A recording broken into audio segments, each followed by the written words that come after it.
sheekadii saddexaad oo ka mid ah sheekooyinka qur-aanka kariimka ah waa sheekadii nebi huud. reer caad waxay degi jireen meel la yidhaahdo al axqaaf oo yeman iyo cumaan u dhexaysa. intii muddo ah ayay barwaaqo adduun ku noolaayeen. wax walba oo uu aadanuhu jecel yahay ayuu eebba ugu deeqay. markaas bay ila biyeeleh meel kasta ka jeexdeen oo dhulkii abuurteen. beelo qurxa badan ayay samaysteen. waxay dhisteen aqallo waaweyn oo ay degaan.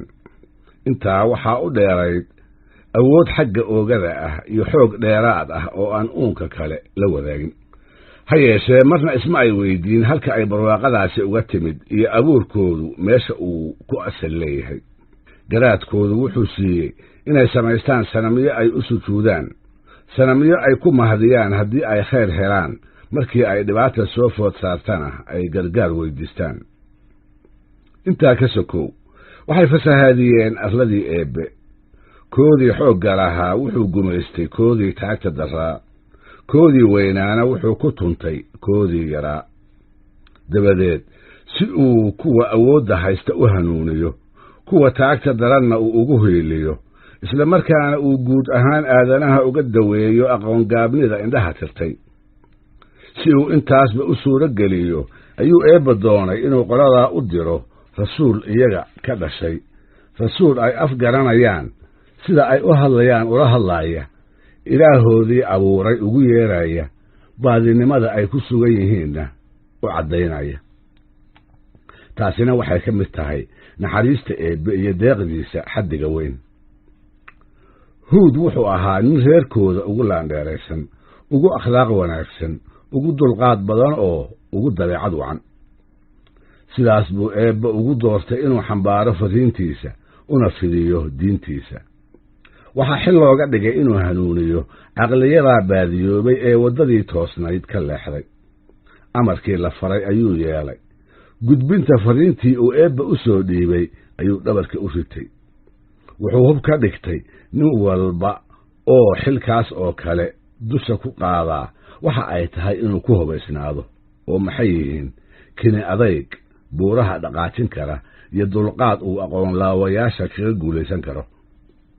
dibadda ayuu isa soo dhigay, isaga oo sanamyadooda diidaya, caabudkoodana ku ceebaynaya. wuxuu ku yidhi, torow maxay yihiin dhagaxdan aad qoraysaan ee aad caabudaysaan, isla markaasna aad kaalmada ka jeeqaaqaysaan? awoodda ay leeyihiin maxay tahay? maxayse tari karaan? dhib miyay celin karaan? dheefsa ma hidin karaan? wax aan khayr idiin keeni karin, sharna idinka dabaali karin, sidee ba idin u caabudaysaan? sawtaasi caqligiinna iyo karaamadiinna quursi kuma aha. waxaa jira eebba qurah oo mudan inaad caabudaan, rabbi keliya oo ay tahay inaad xaggiisa u jeensataan. isaga ayaa idin abuuray, idinna asaaqa. isaga ayaa nolosha idin siiyey, mar dambana idin oobsan doona. waa ilaaha arlada idiin gacan geliyey ee waxa aad cunaysaan idinkaga soo saaray. ooga xoog iyo caafimaad qabta ayuu haddana idin siiyey, xoolahana wuu idin badiyey. ilaahaas baa mudan in la caabudee isaga uun rumeeya. ka digtoonaada xaqa inaad indhaha ka qarsataan ama aydun eebbe ku kibirtaan. waanadayda haddii aad diiddaanna waxaa idinku dhici doona wixii ku dhacay qoladii nuux oo xilligoodii aanu waxba idinka durugsanayn. erayadaa kolkuu ku lahaa, huud wuxuu filaayey meel fog oo dareenkooda ah inay ku dhici doonaan, dabadeedna ay rumayn doonaan. ama ay inta caqligooda u gudbaan ay ka fakarsiin doonaan, dabadeedna ay hanuuni doonaan. ha yeeshee waxay kala hor yimaadeen wejiyo maahsan iyo indho wareersan. oo maxaa ugu wacnaa? waxay ka maqleen hadal aanay weligood maqlin iyo war maalintaas ka hor aan dhagahooda ku dhicin. waxay yidhaahdeen, huudow waxaan aad ku hadaaqaysaa maxay yihiin? sidee baad nooga doonaysaa inaan caabudno ilaah keliya oo aan cid kale wax la wadaagin? sow ma ogid sanamyadan waxa aan u caabudaynaa inay tahay inaan eebbe ugu dhowaanno oo ay weliba agtiisa nooga shafeecaan? markaas buu ugu jawaabay, torow eebbe waa mid qurah, cidina mulkigiisa iyo awooddiisa lama wadaagto. cibaadada runta ah isaga uunbaa mudan. waa ilaah dhow oo aan fogayn, wuxuu ka dhow yahay xawlmariidada. haddii ay idinla tahay inaad sanamyada eebbe ugu dhowaanaysaan amaba ay agtiisa wax idinkaga tari karaan, waad habowsan tihiin mugdi unbaad gudaysaan torow sanab caabudku eebbe waa idinka fogaynayaa taasina waxay muujinaysaa aqoon la'aantiinna inkastoo ay idinla tahay inaad wax garanaysaan iyagiina intay ka sii jeesteen nebi huud ayay ku yidhaahdeen waxaa tahay nin garaadkiisu gaaban yahay oo weliba aan miyir fiicnayn waxa aannu caabudayno ee aannu aabbayaasheen ka soo gaarnay sidee baad u caabayn karaysaa midda kale adigu maxaad annaga naga tahay maxaadna dheer tahay sida aannu wax u cunno ayaad wax u cuntaa sida aannu u noolnahay si la mid ahna waad u nooshahay adigoo sidaas noola mid ah sidee bay ku dhacday inuu eebba adiga kuu doorbido gudbinta dhambaalkiisa iyo fidinta diintiisa waxaan kuu aragnaa inaad tahay nin been hawaasa oo been hawaasyada kale la mid ah nebi huud baa kolkaa ku jawaabay tolow caqligaabni iyo waalli toonihi ima hayaan muddo dheer ayaan idinku dhex noolaaye miyaad igu aragteen wax aad igu nacdaan doqonnimase ma igu dareenteen maxaase ku jaban eebbe farriintiisa iyo fidinta dacwadiisa inuu midkiin ku aamino taasi la yaab ma lehe waxaa la yaab leh dadka inaan loo soo dirin rasuul nidaam darro iyo diin la'aanna ay ku jiraan kollay anigu inaad i rumaysaan ka quusan maayo maangaabyadiinnuna samirkayga ma dhaawici karaan haddii aydun caqliyadiinna iyo maskaxdiinna ka fakarsiisaan waxaa idin caddaanaysa kelinnimada eebbe hannaanka la yaabka leh ee cirka iyo dhulka abuurta amankaagga leh falagga meeraaya iyo xiddigaha iftiima sidaas yeela oo eebba rumeeya dembi dhaafna weyddiista si ay dirirradu idinkugu hooraan xoolihiinna xoola la idinkugu daro xooggiinnana xoog la idinkugu kordhiyo gaalnimaha ku adkaysannina hana iga sii jeensannina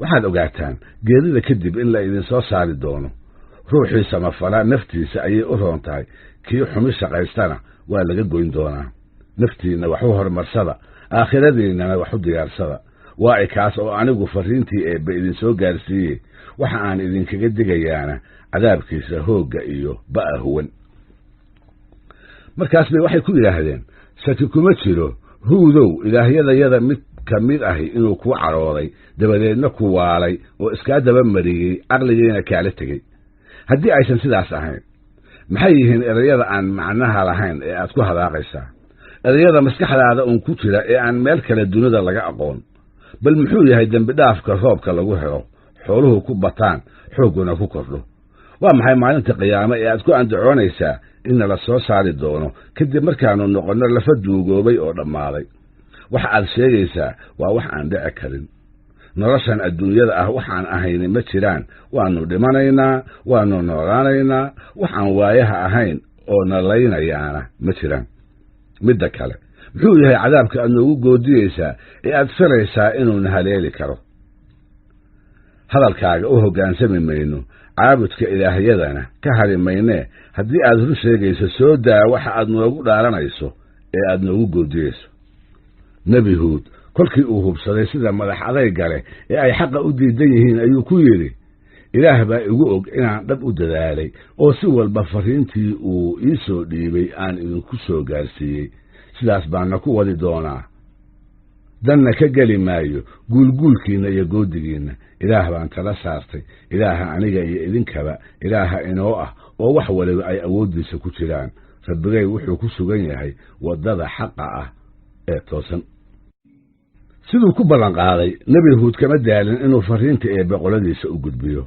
iyaguna kama waantoobin madax adaygoodii gaalnimada u horseeday sidaas waxay ahaadaanba maalintii dambe ayay arkeen daruur madow oo cirka isku ballaadhisay giddigood intay meel bannaan isa soo tubeen ayay u indha taageen oo ku farxeen waxay is yidhaahdeen waxaa muuqata hogal daruura oo loo da'i doonta way isu diyaariyeen beerahoodiina abuurkiibay ku rideen ha yeeshee huud baa u sheegay war ay moogaayeen wuxuu ku yidhi waxa idiin muuqdaa daruur roobaad iyo naxariis midna ma aha waa dabayl cadaabeed oo ah wixii aad rabteen in la idiin soo dedejiyo wax yar kadibba waxay arkeen wax naxdin iyo cabsi ku riday waxay arkeen qalabkoodii iyo xoolihii lamadegaanka u daaqaayey oo hawada dhex heehaabaya waxaa sidata dabayl xoog badan oo neef walba iyo shay kasta meel fog ka tuuraysa argagax iyo baqdin ay la gariireen ayaa ka meel waayey waxay u carareen aqalladoodii hoos bayna ka xirteen iyaga oo moodaya inay sidaa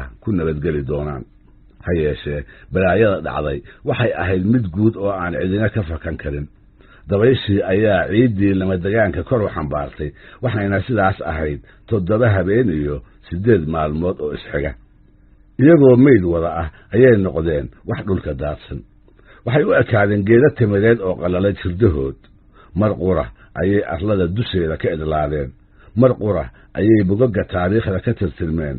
rabbigaa dadka gardarro kuma ciribtiro, iyaga oo aan dembiilayaal ahayn oo wax hagaajinaya. maalintaas ayaa waxaa xagga Huud u soo cararay saaxiibadiisii xaqa rumeeyey. isaga iyo iyaguba waxay halkii ay joogeen ka eeganayeen dabaysha bacadka xambaarsan ee gaalada gumaaraysa. xero eebba dhigay ayay iyagu ku sugnaayeen, wayna xasiloonaayeen. waxay meeshooda iska joogaanba dabayshii dhaxanta badnayd ayaa degtay, noloshiina sideedii hore ayay ku soo noqotay. nebi Huud wuxuu u guuray Xadramoot, halkaas oo cimrigiisa intii ka harsanayd